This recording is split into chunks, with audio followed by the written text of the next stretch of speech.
नमस्कार, स्वागत है आपका अंगिका न्यूज टीवी में। आइए करते हैं खबरों की शुरुआत। बीजेपी के राष्ट्रीय प्रवक्ता शाहनवाज हुसैन ने दावा किया कि उत्तर प्रदेश में बीएसपी एसपी और बिहार में आरजेडी कांग्रेस गठबंधन का एनडीए के चुनाव परिणाम पर कोई असर नहीं होगा। भागलपुर में अपने आवास पर एक प्रेस कॉन्फ्रेंस को संबोधित करते हुए उन्होंने कहा कि एनडीए उत्तर प्रदेश में 73 से 74 और बिहार में 40 सीट पर जीत दर्ज करेगी। हम इकट्ठे और एकजुट हैं। बसपा और सपा इकट्ठे हो जाएं, कांग्रेस और राजद इकट्ठा हो जाए। नरेंद्र मोदी जी को देश की जनता का साथ है। इन सब का मुकाबला प्रधानमंत्री नरेंद्र मोदी जी के साथ जनता से भी है। इसलिए उत्तर प्रदेश में भी पिछली बार 42.65% वोट हम लेकर आए थे और बसपा सपा को मिला भी दें तो पिछले लोकसभा चुनाव में भी ये हमसे जोड़कर पीछे थे। इस बार मिशन 51% है। उत्तर प्रदेश में भी 73 से 74 होंगे, 72 नहीं होंगे। और बिहार में भी मिशन 40 है, 40 की 40 सीट यहां पर जीतेंगे। जेएनयू छात्र संघ के पूर्व अध्यक्ष कन्हैया कुमार समेत 10 के खिलाफ दिल्ली पुलिस की ओर से दाखिल चार्जशीट को बीजेपी के राष्ट्रीय प्रवक्ता ने जायज ठहराया है। उन्होंने कहा कि देश विरोधी नारे लगाने वाले के खिलाफ कार्रवाई को चुनाव से जोड़ना देश हित में नहीं है। कन्हैया के खिलाफ चार्जशीट का सियासत से क्या लेना देना। अगर मॉडल कोड जब तक न लगे तब तक सरकार काम करती है, लेकिन पुलिस के लिए अनुसंधान में जो समय लगता है, क्योंकि बारीक मामला था, पूरा प्रूफ के साथ चार्जशीट किया है, इसको चुनाव से जोड़ना देश हित में नहीं। बीजेपी के राष्ट्रीय प्रवक्ता सैयद शाहनवाज हुसैन ने सोमवार को विहिपुर के कई गांवों का दौरा कर लोगों और पार्टी कार्यकर्ताओं से मिले।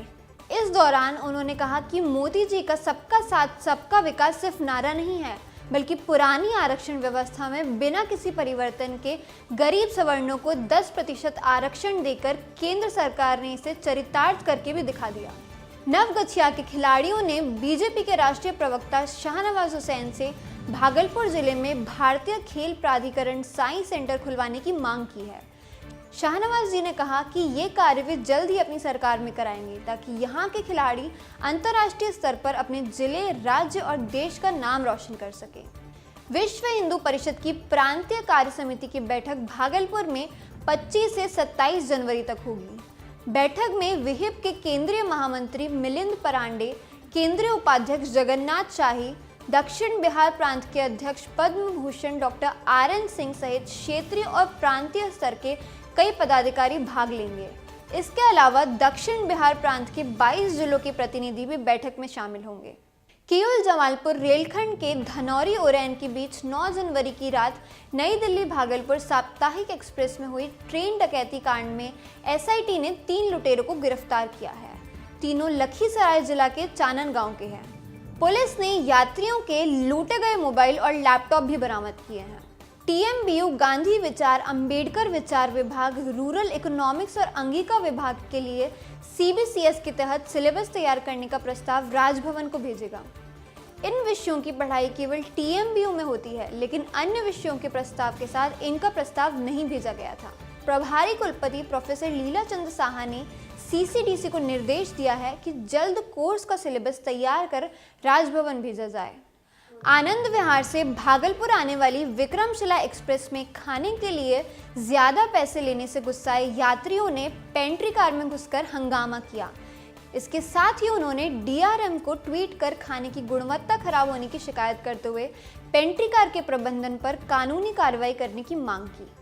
भागलपुर में ब्रज गोपिका सेवा मिशन की ओर से जगत गुरुत्तम दिवस को महोत्सव के रूप में मनाया गया, जिसके तहत अनुयायियों ने शहर में एक शोभा यात्रा निकाली। ये शोभा यात्रा पूरे नगर की परिक्रमा करते हुए मानिक सरकार चौक आकर समाप्त हुई। फिलहाल उस बुलेटिन में बस इतना ही। नमस्कार।